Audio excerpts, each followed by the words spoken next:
I always hated staying in that cabin. It belonged to my late grandfather, and after he passed, my parents insisted on keeping it in the family, despite no one actually wanting to visit. It wasn't the cabin itself that was unsettling. It was old and creaky, sure, but nothing outright sinister. It was the isolation. Blackthorn Hill was surrounded by miles of dense forest, and the nearest neighbor lived about a 20-minute drive away. My dad had fond memories of summers spent fishing and hiking there, so when my parents planned a long vacation to Europe last year, they asked me to check on the place while they were gone. At 27, I was living in the city and had my own apartment, but I'd recently gone through a messy breakup and figured the solitude might do me good. I agreed, thinking it would be a quiet getaway. I had no idea how wrong I'd be. It was late October when I drove out there. The trees were nearly bare, their skeletal branches clawing at the overcast sky. The gravel road leading up to the cabin was in worse shape than I remembered, and my tires skidded a few times on the loose stones. When I finally arrived, the cabin looked just as I'd left it during my last reluctant visit 5 years ago. Squat, weathered, and surrounded by shadows that crept in long before the sun set. The first night was uneventful. I lit a fire in the old stone hearth, cooked a simple dinner, and sat down with a book I'd been meaning to read. The quiet was unnerving at first, but I reminded myself it was just the forest doing its thing. A few creaks from the floorboards, the occasional rustle of wind against the windows. It was nothing sinister. The second day, I decided to clear the overgrown path that led to the creek out back. The work was tedious, but it gave me something to do. By mid-afternoon, I'd reached the water, which gurgled faintly as it trickled over rocks. As I was about to head back to the cabin, I noticed something that hadn't been there before. Footprints in the damp soil by the creek. They weren't mine. The prints were larger than my boots, and the toes were pointed toward the water, as if someone had stood there staring at the stream. I felt a prickling unease at the back of my neck. The forest had been completely silent while I worked. No sound of footsteps, no sign of anyone else nearby. Telling myself they were probably old, I headed back to the cabin, keeping my head low and my pace brisk. That night, the unease grew into something worse. I'd locked all the doors and windows before going to bed, but sleep didn't come easily. The silence that had seemed peaceful on the first night now felt oppressive, as if the forest was holding its breath. Around 2 a.m., I was jolted awake by a sound outside, something heavy scraping against the side of the cabin. I froze, heart pounding in my ears, straining to hear. The sound came again, slow and deliberate. I grabbed the flashlight from the nightstand and crept to the window. Shining the beam outside revealed only the swaying trees and the empty porch. Whatever it was gone. The next morning, I told myself I'd imagined it. Cabin life plays tricks on your mind, I reasoned. Still, I couldn't shake the feeling of being watched, and when I went outside to check, I found faint scratches in the wood by the bedroom window. They weren't deep, but they were there, long, deliberate grooves running parallel. By the third night, I was ready to leave. I packed up most of my things, planning to leave first thing in the morning. But that plan never came to fruition. At around midnight, the noises started again. This time, they were louder. A steady thudding on the porch, as if someone or something was walking back and forth. My breath caught in my throat as I grabbed the flashlight and a knife from the kitchen. The thudding stopped. Summoning every ounce of courage I had, I swung open the door, the flashlight beam cutting through the dark. No one was there, but on the porch, laid out neatly, was something that made my stomach turn. My grandfather's old fishing hat. It had been in the cabin earlier that day, stuffed into a closet. I didn't sleep that night. I sat in the living room, the knife in my lap, jumping at every creak and groan of the old wood. By morning, I'd had enough. I threw my things into the car and sped down the gravel road, not caring about the loose stones or the scratches they left on the paint. When I got back to the city, I called my parents and told them I wasn't going back to the cabin. Ever. I didn't tell them why. A few months later, my dad called me, his voice grave. "We're selling the cabin," he said. "Someone broke in and trashed the place." The sheriff said it looked like some kind of animal, but he trailed off. "But what?" I pressed. "They found footprints inside," he said. "Bare feet, bigger than a man's." I haven't been back to Blackthorn Hill since, and I never plan to. Whatever was out there, whoever was out there, can keep the cabin. All I know is that some places are meant to be left alone.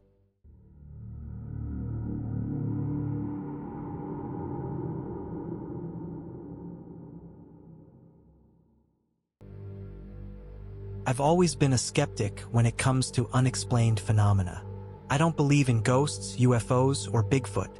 If there's a logical explanation, I'll find it. That's probably why I ended up working as a radio technician. Most of my job involves fixing signal issues, maintaining transmitters, and making sure local stations stay on the air. It's routine work, and I like it that way. But there's one job I took, a call out in the middle of nowhere, that still keeps me awake at night. This happened about 6 years ago, in a remote corner of Wyoming. I'd been hired to investigate a strange interference issue at a defunct AM radio station. The station hadn't been in use for years, but the owner had recently sold the property and needed the equipment inspected before it could be removed. The interference had been reported by a few local ham radio operators, who claimed the station was transmitting bursts of static at irregular intervals. No one could explain why, especially since the transmitter hadn't been powered on in over a decade. The location was as remote as it gets, just an old broadcast tower and a single-story building surrounded by miles of rolling plains. The nearest town was over an hour away. The only way to reach it was by a narrow dirt road that twisted through the prairie. I arrived around noon on a cloudy October day.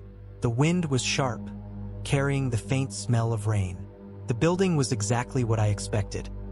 A weathered brick structure with boarded-up windows and a rusted satellite dish leaning precariously to one side.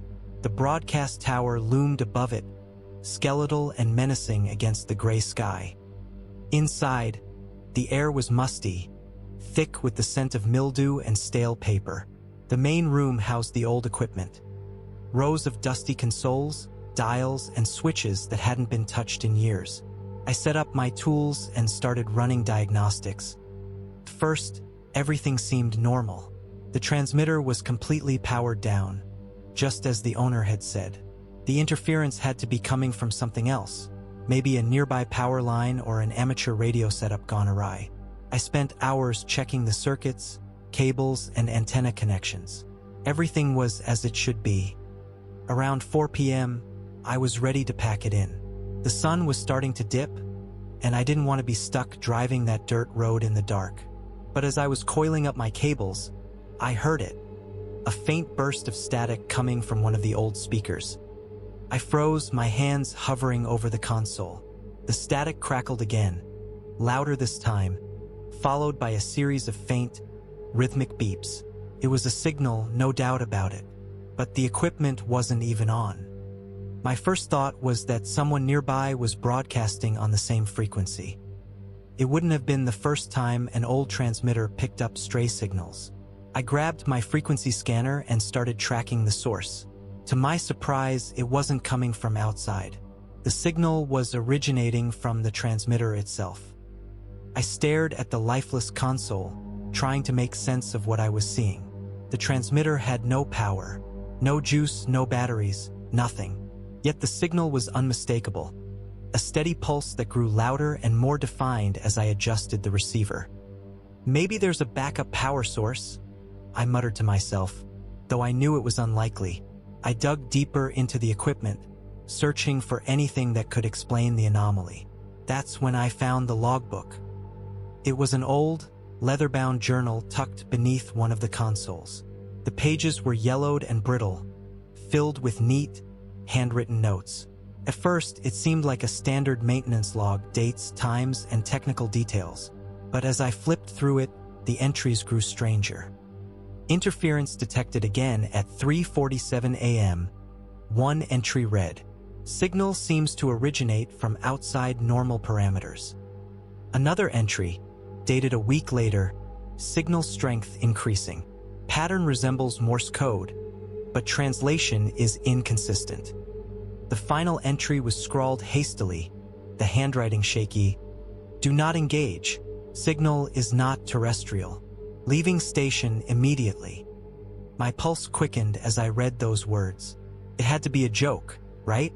Some tech with too much time on his hands playing a prank. But the static in the room was growing louder, the rhythmic beeps more insistent. Couldn't ignore it. I decided to record the signal and analyze it later. I set up my laptop and started capturing the audio. The pattern was unmistakable, short bursts of static, followed by longer pauses. It was a code, but not one I recognized. As night fell, the signal grew stronger. The wind outside picked up, howling through the cracks in the boarded-up windows. I kept working, trying to decipher the code, but the longer I stayed, the more uneasy I felt. It wasn't just the signal, it was the oppressive silence outside, the way the wind seemed to die down every time the beeping started. Around midnight, I decided I'd had enough. I packed up my equipment, grabbed the logbook, and headed for the door. But when I stepped outside, I stopped dead in my tracks. The broadcast tower was humming. It wasn't a mechanical hum. It was low, almost imperceptible, like the resonance of a tuning fork. The red light at the top of the tower, which hadn't worked in years, was blinking in time with the signal. I didn't stick around to investigate. I ran to my truck, threw my gear in the back, and sped down the dirt road without looking back. When I got home, I played back the recording. The pattern was still there, but something had changed. The beeps and pauses now formed a distinct rhythm, a message that, when played in reverse, sounded chillingly like a human voice. "Stay away." I reported the interference to the FCC, but they dismissed it as a technical glitch. The logbook remains on my shelf, untouched. I haven't been back to that station, and I never plan to. Whatever was transmitting that signal wasn't just a malfunction. It was something else, something I don't want to understand.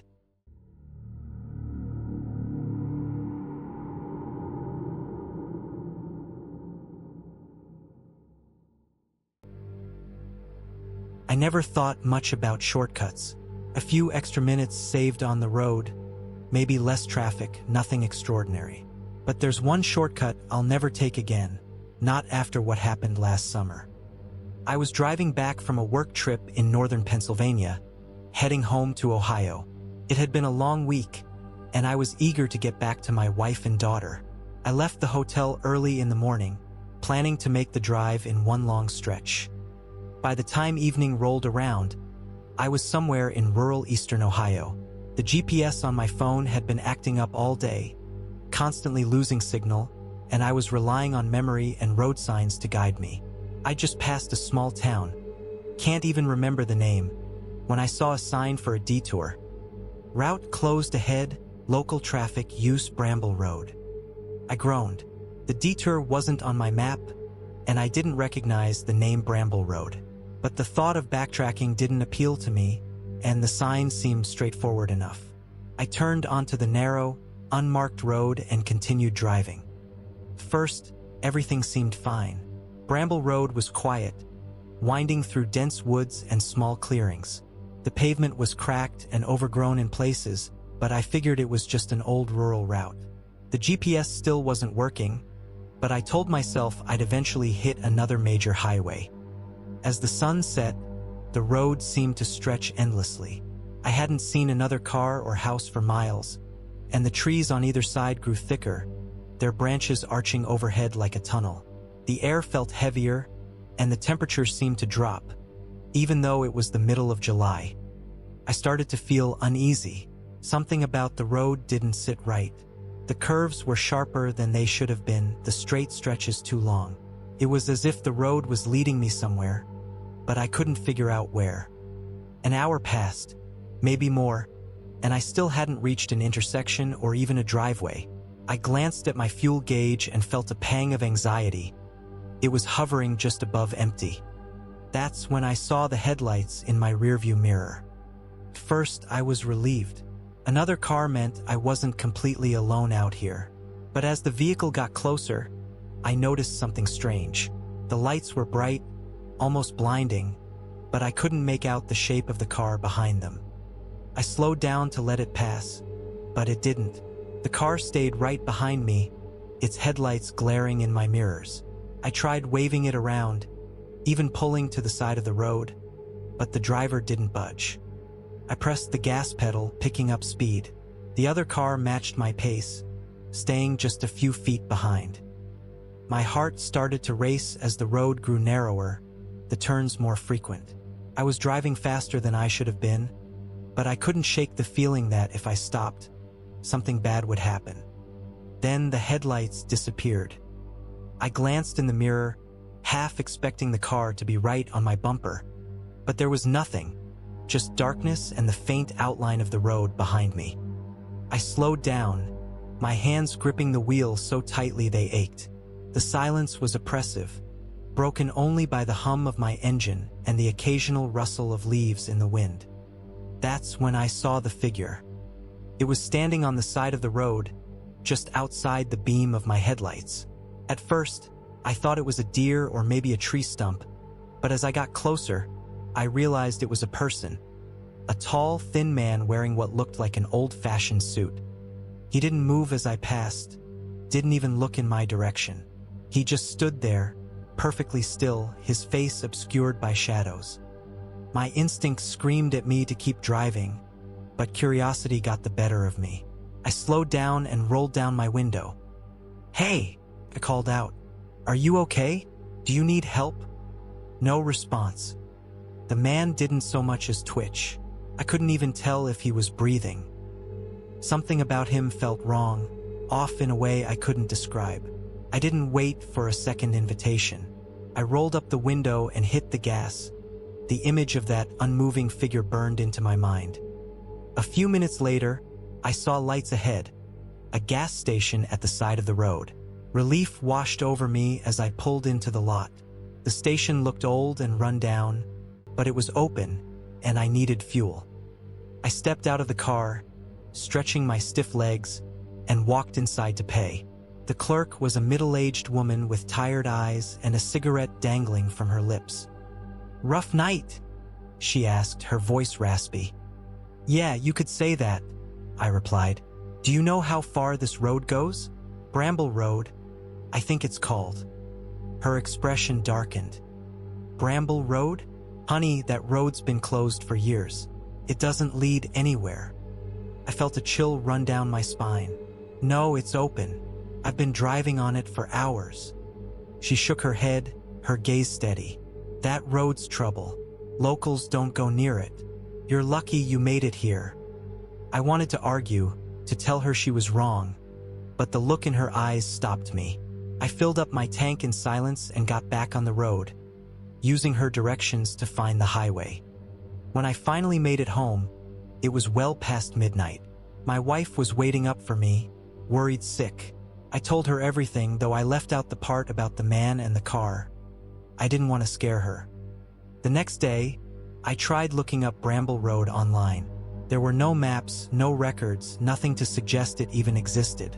The only mention I found was a single forum post from years ago, warning travelers to avoid a phantom road in eastern Ohio. I haven't taken a shortcut since.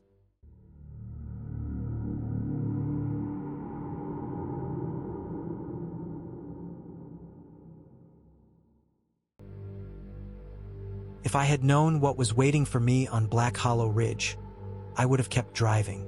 But sometimes, curiosity feels like a rope pulling you in, and no matter how much you tug back, it doesn't let go. Started with a road trip, just me, my camera, and a couple of weeks off work. I'd been chasing the idea of solitude, something to clear my head after a rough breakup. I planned to stay off the highways, exploring back roads and small towns, capturing whatever caught my eye. Somewhere in the Appalachian Mountains, I came across a sign for Black Hollow Ridge. The name had an ominous ring to it, but the view from the base was breathtaking. A winding gravel road led upward, disappearing into a canopy of dense trees. I figured it might lead to an overlook or an old trail, exactly the kind of place I was hoping to find. It was mid-afternoon when I started the drive up. The road was rough, full of potholes and loose gravel that crunched under my tires. My car wasn't built for off-roading, but I managed. After about 20 minutes, the trees thinned, and I found myself in a small clearing. At the center was a cabin. It wasn't anything special, just a weathered wooden structure with a sagging roof and a porch that looked ready to collapse. Still, something about it drew me in. Maybe it was the way it stood there, forgotten but stubborn, or maybe it was the idea of finding something untouched by time. I parked the car and stepped out, camera slung around my neck. The air was thick and still, the kind of silence that makes your ears ring. I approached the cabin cautiously, my footsteps crunching on the gravel. The door was slightly ajar. "Hello," I called out, my voice sounding too loud. "Anyone here?" No response. I pushed the door open, and it creaked like something out of a horror movie. Inside, the cabin was dark and dusty, the air heavy with the smell of mildew. A single beam of sunlight streamed through a crack in the roof, illuminating a worn table and a few wooden chairs. I snapped a couple of pictures, my flash casting harsh shadows on the walls. The place felt abandoned, but not entirely empty. There were signs of life, or at least of someone who had been there recently. A mug sat on the table, its contents dried into a dark crust. A coat hung on a peg by the door, frayed but intact. I felt a prickle of unease. The cabin didn't look like it had been used in years, yet these things didn't belong in a place left to rot. Still, I kept exploring. In the corner of the room was a small fireplace, its hearth lined with ash and soot. Above it hung a mirror, its surface warped and clouded with age. As I moved closer, I noticed something strange. My reflection looked off. The details were wrong, like the face staring back at me wasn't entirely my own. I stepped back, my heart pounding. It had to be the glass, I told myself. Just an old, warped mirror playing tricks on my eyes. That's when I heard the thud. It came from above, a heavy, deliberate sound, like someone dropping something on the floorboards. I froze, every instinct screaming at me to leave. "Hello," I called again, this time more hesitantly. No answer. Against my better judgment, I climbed the narrow staircase at the back of the cabin. The steps groaned under my weight, and I half expected them to give out. The second floor was a single room, mostly empty except for a bed frame and a few scattered belongings. In the center of the room was a trunk.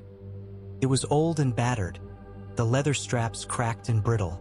Something about it felt wrong, but I couldn't stop myself. I knelt down and unbuckled the straps, my hands trembling. Inside were photographs. Hundreds of them, maybe more. They were all black and white, faded with time, and each one showed the same thing. The cabin. The angle varied, some were taken from outside, others from within, but the subject was always the same. I shuffled through them, my unease growing with each picture. Then I saw one that made my blood run cold. It was a picture of me. I was standing on the porch, my camera around my neck, my expression frozen in confusion. The photo was sharp, too sharp to have been taken long ago. It had to be from that very day, that very moment. I dropped the stack of photos and bolted down the stairs.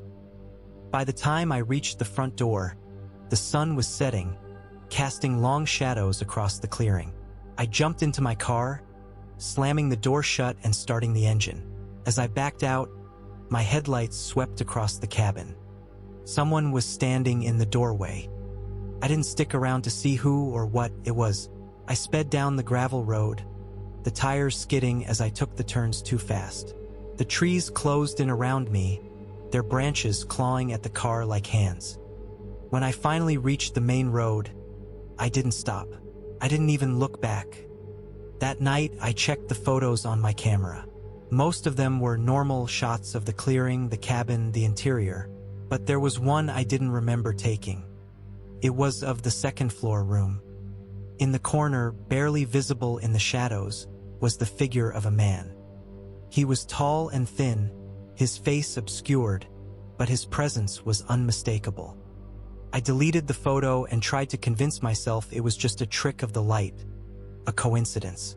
But I haven't been able to shake the feeling that I wasn't alone in that cabin, that something or someone is still watching. And I'll never take another backroad shortcut again.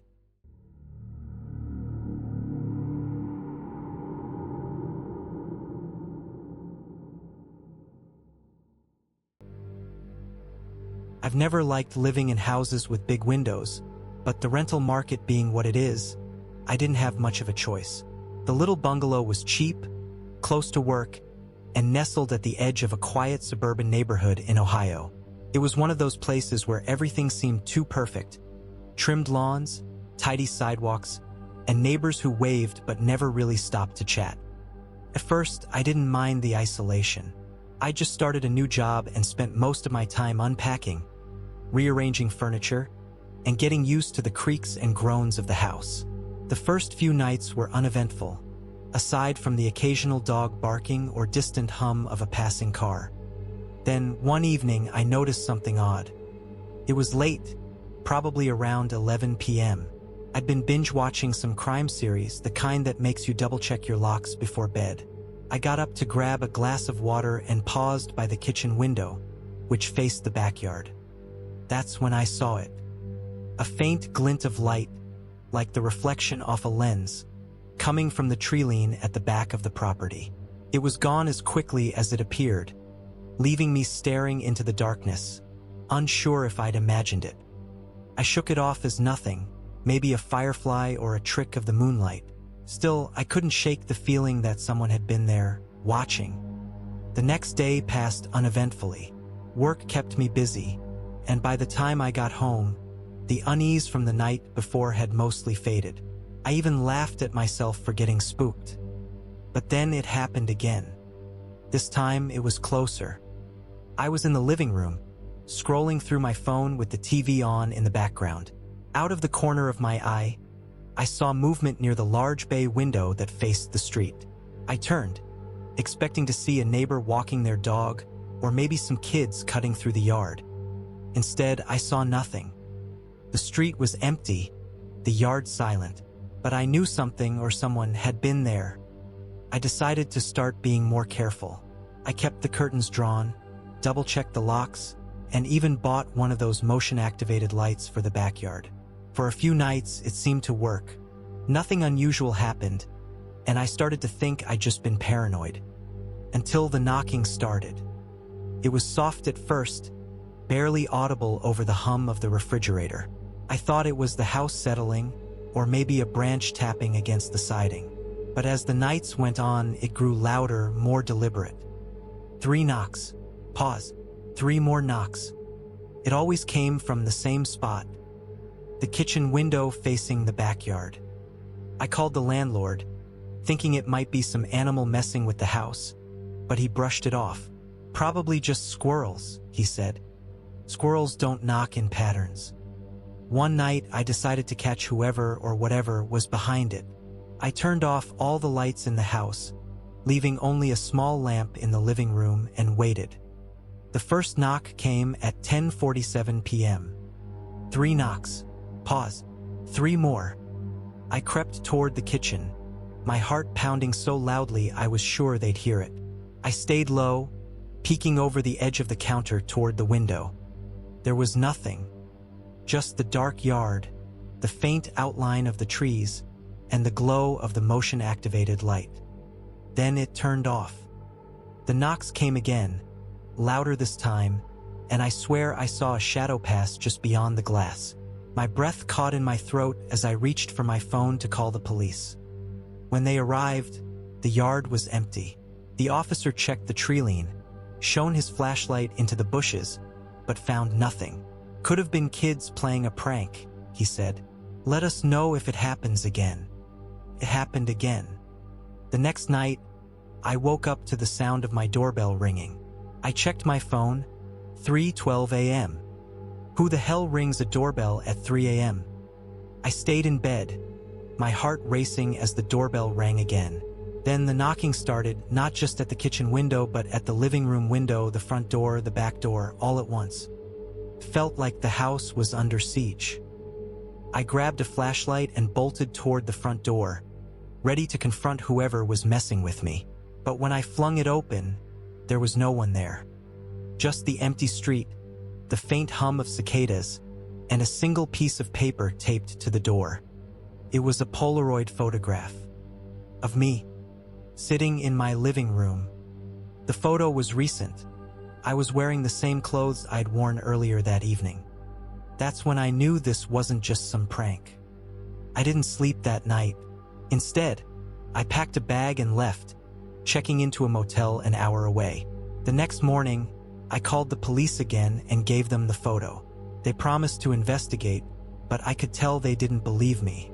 Probably staged. One of them muttered under his breath. I didn't go back to the house. A few weeks later, the landlord called, angry about the fact that I'd abandoned the property. He said he'd found the place trashed. Windows broken, furniture overturned, and strange symbols scratched into the walls. I didn't tell him what really happened. I still don't know who was watching me or why. I've moved 3 times since then, always keeping my windows covered and my doors locked. But sometimes late at night, I think I hear it again. 3 knocks. Pause. 3 more knocks. And I wonder if they found me.